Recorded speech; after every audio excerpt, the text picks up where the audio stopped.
Sarah is divorcing her husband of over 10 years because of infidelity. He cheated. I'm going to make a guess here as to why. Okay, and I don't know any details. I don't know any deep details about their marriage, obviously. But just looking from the surface, she's the megastar.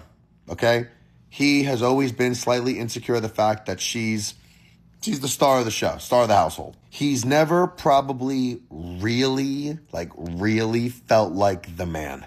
And all's great when you're making tons of money. They have 2 beautiful kids together and, life's good. But over time, those emotions, those negative emotions add up. I mean, we've all suppressed a feeling or emotion for a long time. Even suppressing an emotion for a year gets tough. Imagine 15 years of this. And what do people who feel this way tend to do? Well, they tend to look outside of their relationship for validation.